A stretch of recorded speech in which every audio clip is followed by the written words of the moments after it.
हिंदुस्तान, हिंदुस्तान से लाया, हिंदुस्तान, सोने की चिड़िया। हाँ, डॉलर, डॉलर, सोना, हिंदुस्तान।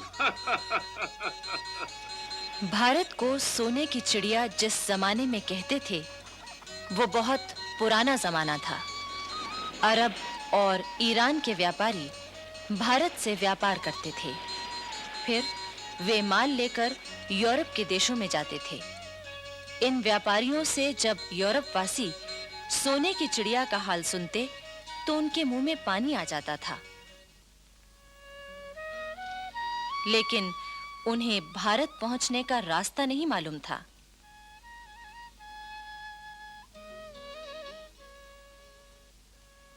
आखिर एक दिन कोलंबस नामक यात्री भारत की खोज के लिए निकला, लेकिन अफसोस, उसने पश्चिम का रास्ता पकड़ लिया और वो जा पहुंचा अमेरिका। बस लगभग इन्हीं दिनों पुर्तगाल से भी एक यात्री सोने की चिड़िया खोजने चला था। 22 मई 1498 को उसका जहाज मालाबार तट पर कालीकट पहुंचा।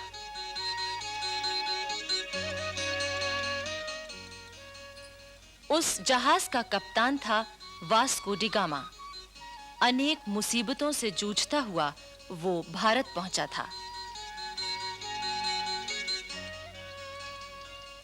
उस समय कालीकट में सामुरी नाम के राजा का शासन था। इतिहास में उसको ज़ेमुरिन के नाम से भी कहा गया है। वास्को डी गामा सामुरी के दरबार में गया। उसने सामुरी को कीमती भेंट दी। सामुरी ने वास्को डी गामा का स्वागत किया। वास्को डी गामा ने सामुरी के राज्य में व्यापार करने की इजाजत मांगी, जो तुरंत ही मिल गई। 2 ही साल बाद, यानी 1500 ईस्वी में, पुर्तगालियों ने कालीकट में एक कोठी बना ली। 3 साल बाद उन्होंने कोठी की किलेबंदी कर ली। वहां अपने सिपाही नियुक्त कर दिए। बहाना ये था कि ये काम वो अपनी रक्षा के लिए कर रहे हैं। वहां एक फौजी अफसर अल्बुकर्क को किलेदार बनाया गया। दरअसल ये पुर्तगालियों की एक चाल थी। सन 1506 में उन्होंने गोवा से बंगाल तक अपना व्यापार फैला लिया।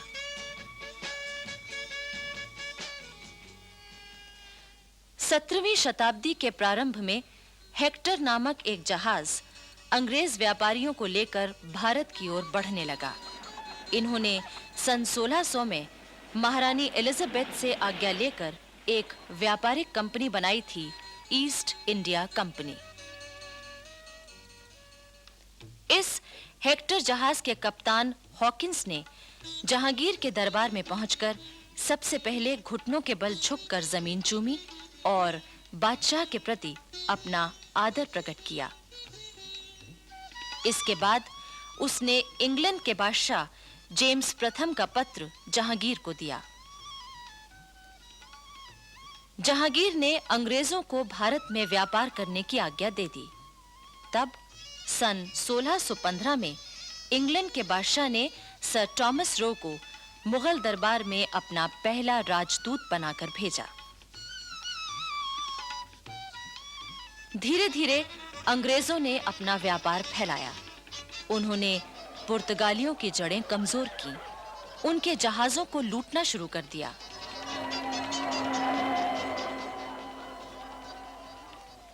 औरंगजेब के समय में तो उन्होंने कोठियां भी कायम कर लीं और अपनी हिफाजत के लिए किलेबंदी भी कर ली। इसी बीच भारत में फ्रांसीसी भी आए। उन्होंने भी अपना व्यापार फैलाया और जड़ें जमानी शुरू कर दी। उस समय उनका मुखिया था दुमास।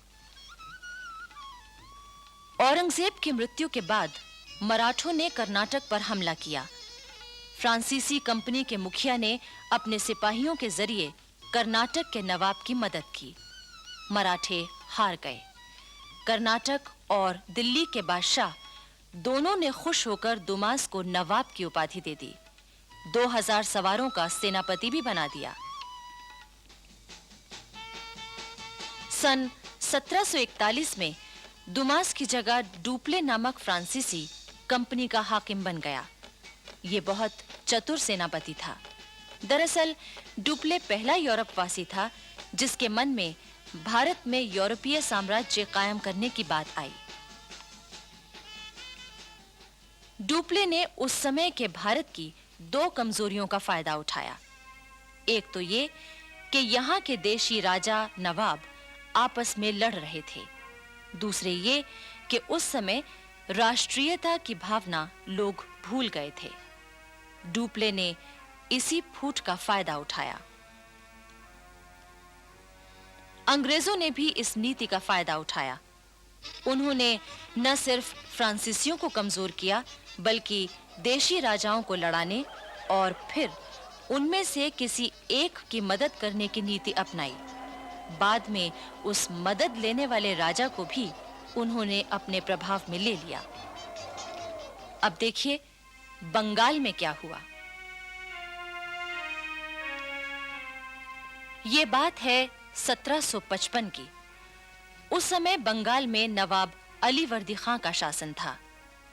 अंग्रेजों ने अमीचंद नामक व्यापारी से मिलकर बंगाल पर हमला करने की तैयारी की, लेकिन बंगाल के शासक अली वर्दी खां ने उनकी एक भी चाल न चलने दी।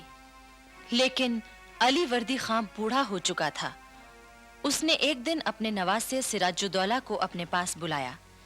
सिराजुद्दौला उस समय 24 बरस का था और वही अली वर्दी खां का उत्तराधिकारी भी था। अली वर्दी खां ने सिराजुद्दौला से कहा, बेटे, मुल्क के अंदर यूरोपियन कौमों की ताकत पर नजर रखना। रियासतों की घरेलू झगड़ों के बहाने इन लोगों ने मुगल शहंशाह का मुल्क और शहंशाह की रियाया का धन माल छीनकर आपस में बांट लिया है। इन तीनों यूरोपियन कौमों को एक साथ कमजोर करने का ख्याल ना करना। अंग्रेजों की ताकत बढ़ गई है। मेरे बेटे, उन्हें किले बनाने या फौजों को रखने की इजाजत ना देना। अगर तुमने ये गलती की तो मुल्क तुम्हारे हाथ से निकल जाएगा। अली वर्दी खां की मृत्यु 10 अप्रैल 1756 को हुई और सिराजुद्दौला अपने नाना की गद्दी पर बैठा।